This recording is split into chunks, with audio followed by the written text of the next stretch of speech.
Dobar dan.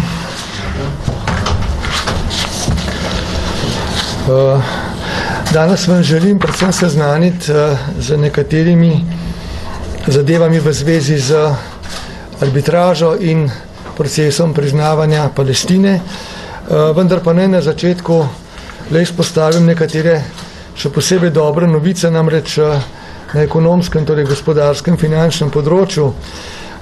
Namreč zelo me veseli, da je bruto domači proizvod v četrtem četrtletju leta 2017 bil kar za 6% višji kot v istem četrtletju prejšnjega leta. In BDP v letu 2017 v celoti se je po prvi oceni statističnega urada dejansko zvišal na 5%. Mislim, da to lepo dokazuje, da smo še vedno čvrsto na pravi poti gospodarskega razvoja in tudi seveda finančne konsolidacije. Naj navedem še nekaj podatkov. V zadnjem četrtletju leta 2017 opažamo visoke stopnje rasti, tako izvoza kot uvoza. Izvoz se je povečal kar za 12,3%, izvoz blaga se je povečal za 13,6%. Uvoz se je tokrat povečal za 11%, uvoz blaga pa za 12,1%. Zelo pomemben podatek je po moji oceni tudi to, da se je domače trošenje, torej poraba ljudi, državljanov, prebivalcev v zadnjem četrtletju lanskega leta povečala kar za 4,5%. Jaz mislim, da to kaže na nek dodaten porast zaupanja v neko stabilnost, ki jo imamo v državi, in mislim, da je to seveda dodaten dober znak za nadaljne obdobje, ki je pred nami. Naj tudi povem, da se je v zadnjem četrtletju 2017 so se občutno povečale bruto investicije v osnovna sredstva, te so se skupaj povečale kar za 11,9%. Zelo me veselijo tudi podatki s področja ugotavljanja brezposelnosti, torej nezaposlenosti in brezposelnosti. Tako se je v četrtem četrtletju lani zgodilo, da je bilo kar za 60,000 anketno brezposelnih manj, to je za 26,5% manj kot pred enim letom. To je spet, bi rekel, izjemen korak naprej v smislu zmanjševanja brezposelnosti in to me zelo veseli. Stopna brezposelnosti je bila tako prvič po drugem četrtletju leta 2009 spet manj kot 6%, dejansko 5,8%. In stopna delovne aktivnosti je bila ponovno višja, kar 55,4%. In še na koncu naj povem, da je skupna zaposlenost v letu 2017 poprečno znašala 986,000 oseb, kar je največ po letu 2008. Glede na leto 2016 se je povečala za 2,8% ali kar za 27,000 oseb. Skupna zaposlenost je lani presegala milijon oseb in to se je zgodilo tretjič od leta 1995. To sem želel še posebej poudariti, zato ker je pomembno, da čutimo ta optimizem, da pravzaprav, kot sem rekel, smo na pravi poti in moramo s tem nadaljevati. Moram pa hkrati ob tem opozoriti, da seveda mi zmanjšujemo tudi javni dolg, kar je seveda zelo dobro, vendar ta še vedno ostaja na ravni, ki pomeni, da moramo biti zelo previdni, kako trošimo denar, kako razpolagamo z državnim in javnim denarjem. Prav tako seveda moramo nadaljevati s konsolidacijo javnih financ, kjer smo dosegli velik napredek. Iz precejšnjega primanjkljaja začetka mandata te vlade smo prišli do stanja, ko bo letos prvič po dolgih letih v proračunu presežek. Pa vendar, če hočemo te pozitivne rezultate ohraniti, če hoče država ostati dober gospodar, potem seveda moramo na tem vztrajati in ne smemo dovoliti, da bi porabili več, kot lahko pridelamo, oziroma več, kot nam je potrebno, da seveda odplačujemo javni dolg in stabilno gospodarimo z javnimi financami. Tako da tu bom še naprej opozarjal na veliko previdnost. Kar zadeva arbitražo. Kot veste, Slovenija nadaljuje s postopki za celovito implementacijo, torej uveljavitev arbitražne odločbe. Kot veste, smo tudi lansko leto sprejeli vse predvidene korake, ki so bili v predpisanem roku potrebni in sedaj tudi, kolikor je mogoče z naše strani, to odločbo implementiramo, izvajamo jurisdikcijo tam, kjer je možno. Žal seveda Hrvaška še vedno zavrača uveljavitev te arbitražne odločbe in zato smo že pred meseci napovedali tudi možnost, da bomo zoper sosednjo državo uporabili, če bo treba, pravna sredstva. In temu je, kot veste, bil namenjen današnji ožji sestanek, ki sem ga vodil. Minister za zunanje zadeve in nekateri zunanji pravni strokovnjaki so me seznanili, poleg mene tudi nekatere druge člane koordinacijske oziroma implementacijske skupine, s potekom priprav na začetek postopka, pravnega postopka, torej zoper Republiko Hrvaško, za ugotavljanje kršitev v skladu z 259 členom pogodbe o delovanju Evropske unije. Ta priprava je zelo kompleksna naloga. Mi moramo seveda te pravne, bi rekel, podlage pripraviti tako, da bodo utemeljene na vseh nivojih, da bomo seveda pri tem pravnem sredstvu, ko ga bomo vložili, uspešni. In prvi korak, ki ga moramo zdaj izvesti, je seveda to, da pošljemo Evropski komisiji pismo, kjer predstavimo konkretne kršitve evropskega prava, do katerih prihaja zaradi hrvaškega zavračanja arbitražne odločbe. Jaz seveda danes ne smem navajati podrobnosti tega pisma, ki je še v fazi osnutka, v pripravi. Sem se pa odločil potem, ko sem seveda dobil to predstavitev ključnih elementov tega pisma, da je nujno potrebno, da to pismo predstavim torej našim poslancem v okviru odbora za zunanjo politiko.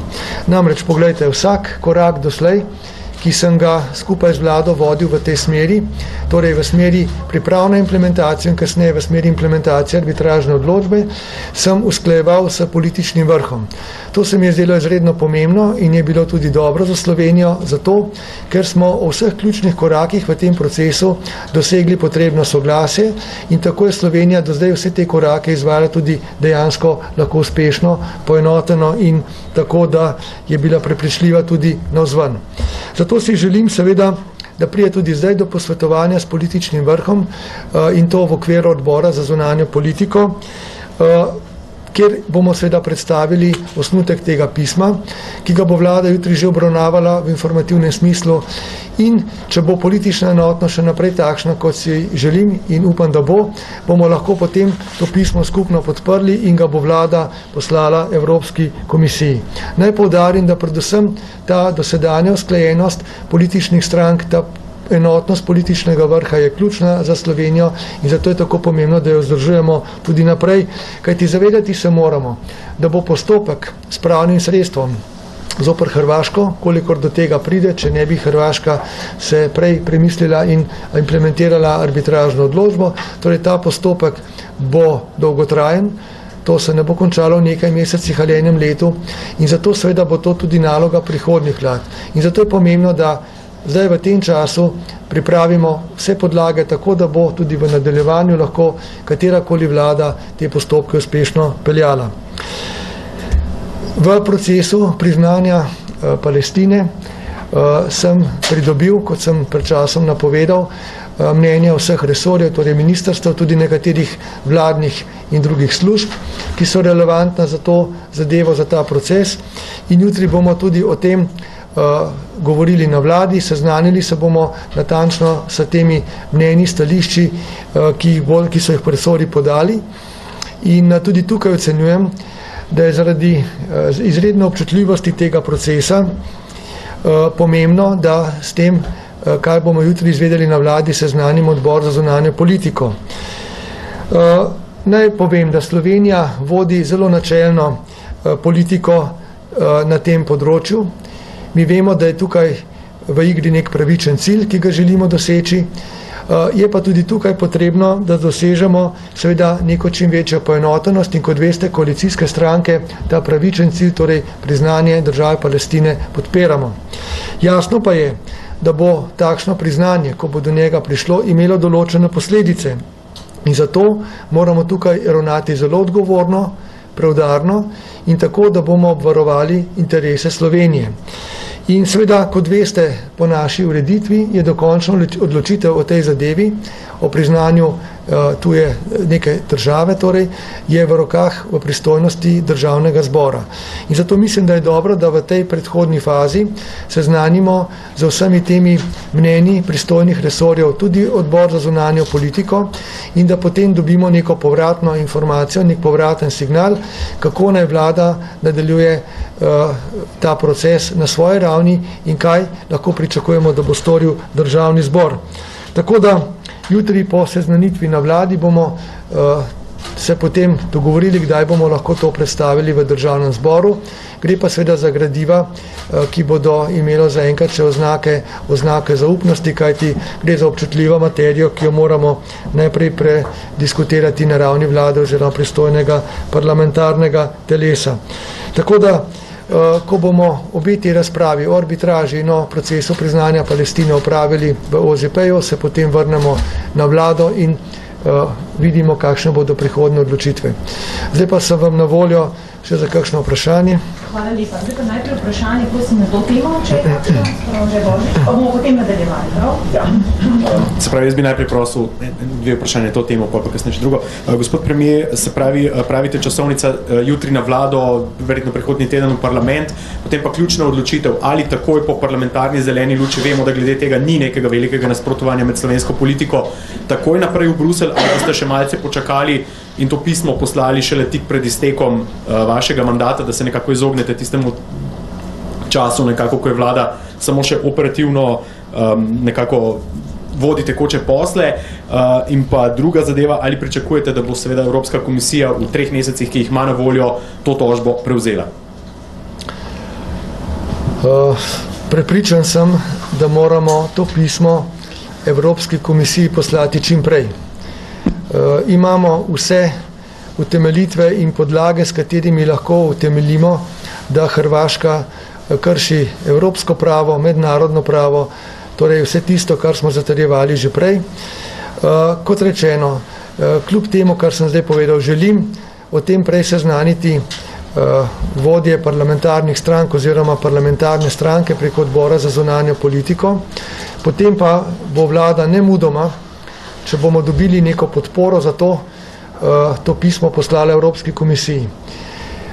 Mi vemo, da ima Evropska komisija na voljo 3-mesečni rok, da se na to pismo odzove. Jaz se ne bojim tega odziva, kakršenkoli bo, Slovenija bo nadaljevala v vsakem primeru s postopki. Če bo seveda komisija se odločila, da sama tega ne stori. Če bo komisija sprožila nek postopek zoper Hrvaško, potem bo prevzela zadeve v svoje roke, sicer bo Slovenija s tem nadaljevala.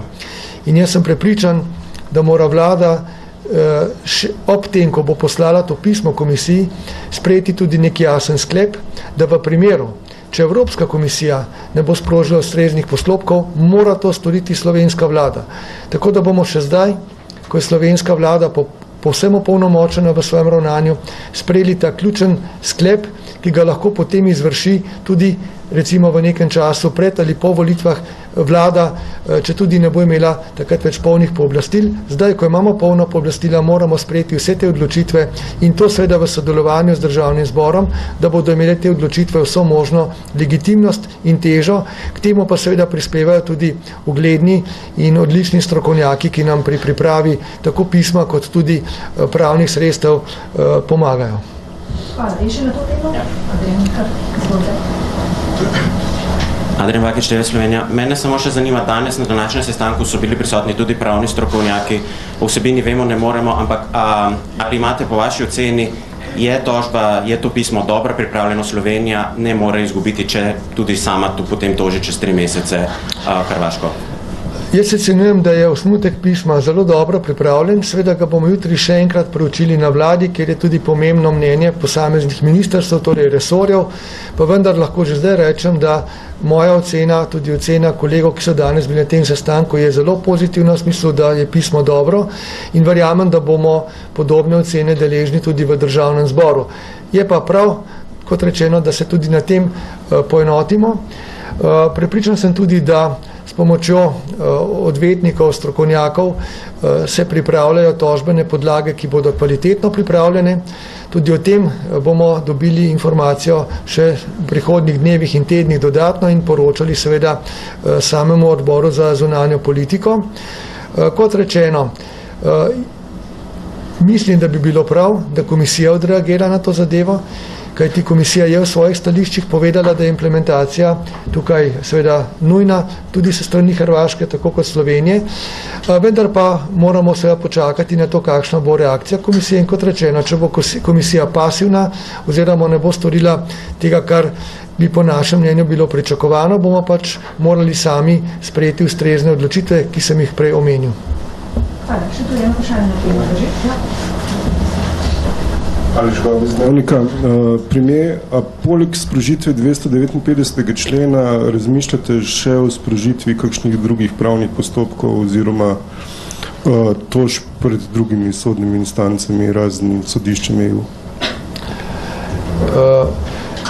Zaenkrat se seveda razprava nanaša na pripravo pravnih sredstev, ki bi bila vložena pred sodiščem EU.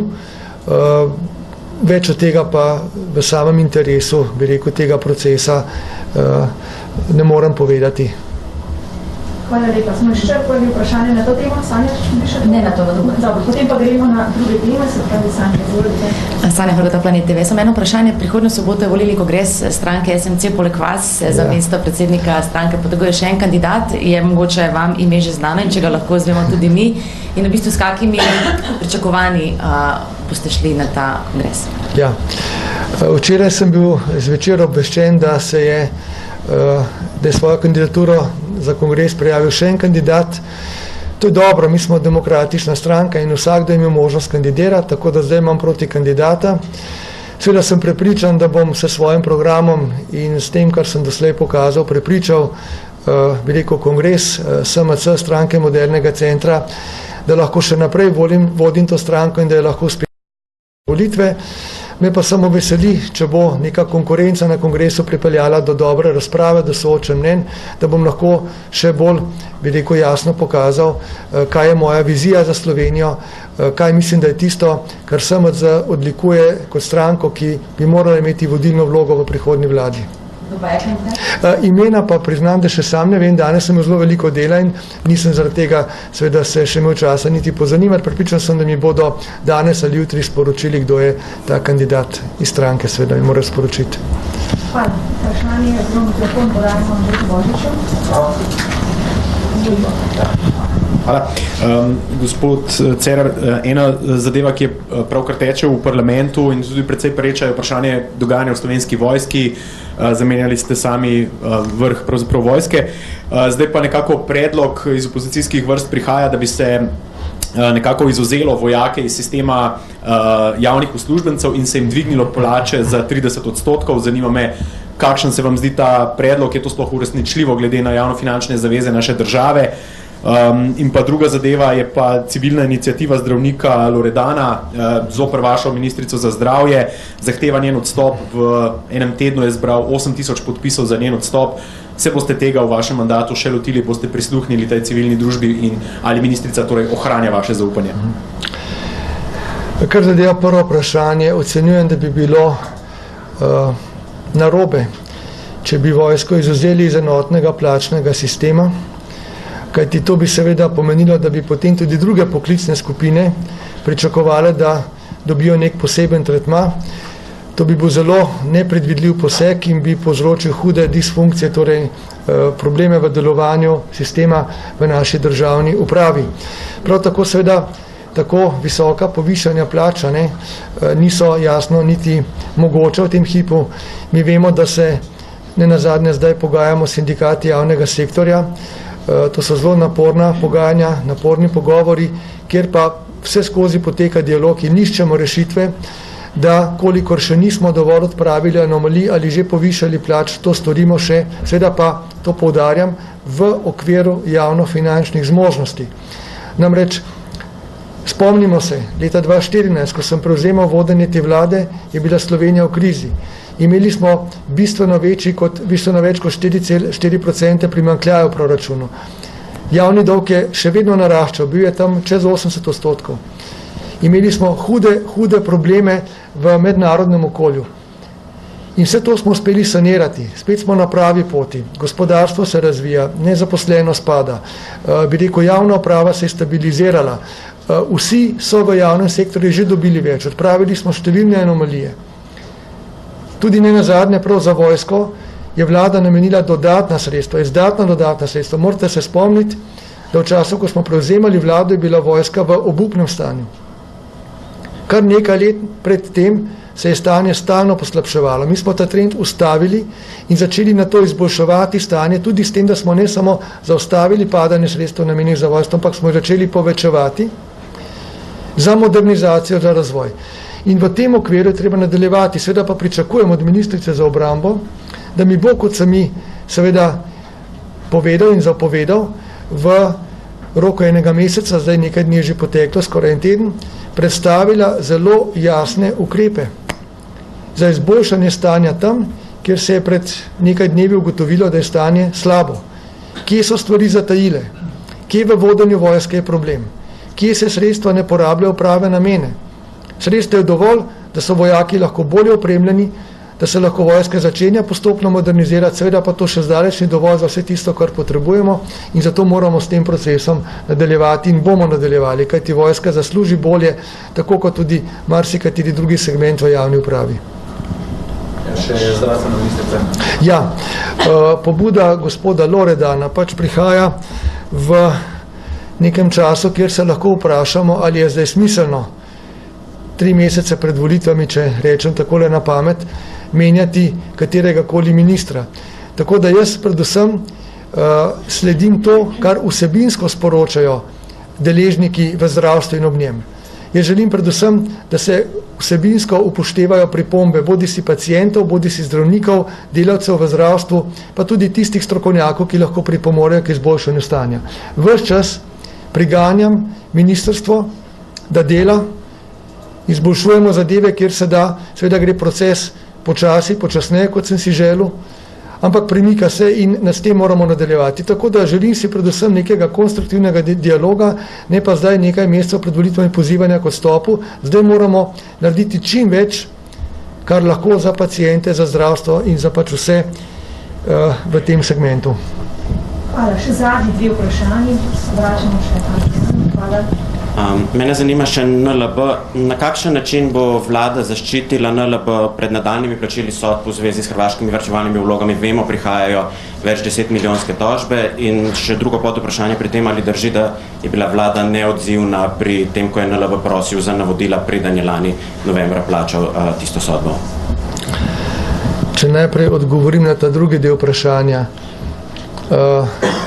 Koalicija je bila seznanjena pač s tisto tožbo, ki ste omenili, in še se do tega ni opredeljevala, kajti koalicija ni neko telo, ki bi se lahko v ta proces direktno umešavala ali opredeljevala.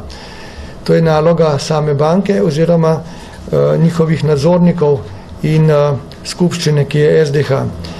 Je pa vlada, ko je videla, do česa je prišlo v tem primeru, pravzaprav ponovila stališče, ki je veljalo že pred tem, ga obnovila s posebnim sklepom, ki smo ga sprejeli na vladi pred nekaj tedni, kjer smo zelo jasno ponovili, da je kakršnokoli izplačevanje odškodnin na podlagi sodb hrvaških sodišč v neskladju s pravom, torej zato ni pravne podlage, kajti Hrvaška to izdaja na podlagi, bi rekel, ki ni verodostojna, ki ni pravno zavezujoča. Vemo, da je bil tu sklenjen memorandum, vemo, da je bil tu sklenjen pravni dogovor, ki bi ga Hrvaška morala spoštovati, pa ga ne. In zato iz tega naslova te izplačila niso upravičena. To smo zelo jasno na vladi povedali in seveda pa razumemo, da mora Nova Ljubljanska banka najprej storiti vse, kar more, da prepreči morebitne poskuse izvršb nad njenim premoženjem. Kolikor pa bo tu nastala večja zagata, bo vlada morala na nek način pomagati. Kako? Kaj? To pa je zadeva, ki je zdaj ne moram razkriti, mi moramo o tem opraviti še, bi rekel, nekatere zadnje konzultacije, vendar imamo seveda v mislih neke možnosti, ki jih bomo uporabili, če bo potrebno. Bi pa samo to poudaril, da seveda je treba vse to gledati v kontekstu načela spoštovanja načel nasledstva. To je zadeva, ki sodi v to kategorijo, ne seveda v neke proračunske izdatke ali kaj podobnega. Hvala lepa, in še zadnje vprašanje. Maja Oprešnik, STA. Glede pogajanj z javnim sektorjem me zanima, kdaj pričakujete, da se bodo nadaljevala, kako je z novimi izhodišči, bo vlada obravnavala morda že na jutrišnji seji, če lahko kaj poveste o njihovi vsebini. Poleg tega me pa zanima, drži informacija, da se v teh dneh sestajate s predstavniki sindikatov javnega sektorja, če da, s kom, s kakšnim namenom, kdaj? Ja. Hvala. Takoj, ko je bil, bi rekel, določen nov pogajalec, torej nova pogajalka v imenu vlade, vodja pogajalske skupine, naša generalna sekretarka Liljana Kozlovič, sem jo pozval, da stopi v dialog s sindikati, to je storila že naslednji dan po svojem imenovanju, če ne že isti dan, kolikor se spomnim. In seveda tudi sam sem se čisto na kratko srečal z dvema predstavnikoma sindikatov.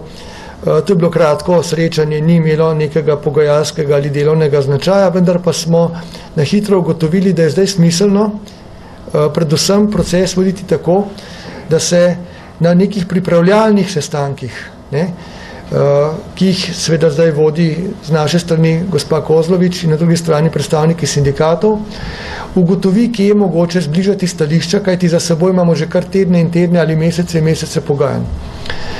In jutri bo koalicijo generalna sekretarka obvestila, do kje je s temi pogajanji prišla. Jaz sem zaznal v tem kratkem razgovoru, ki je imel predvsem neko tako naravo, kako bomo ravnali naprej, nismo se pogovarjali o vsebinah toliko, sem zaznal nek pozitiven odnos, tudi na strani sindikatov, tudi mi smo ga seveda pokazali, kajti želimo si, da pride do nekega konstruktivnega dogovora, ki pa bo seveda upošteval javno-finančne zmožnosti. In zato verjamem, da je možno, da ta stališča dokončno zbližamo v prihodnjih nekaj tednih in če bo potrebno, bomo že jutri, če bodo za to ustvarjeni pogoji, o tem nam mora poročati generalna sekretarka, na vladi sprejeli tudi nadaljnja izhodišča za pogajanja s sindikati javnega sektorja. Predsednik, hvala lepa. Hvala lepa. Hvala tudi vam. Imejte lep dan, pa nekaj več na razumem. Nasvidenje.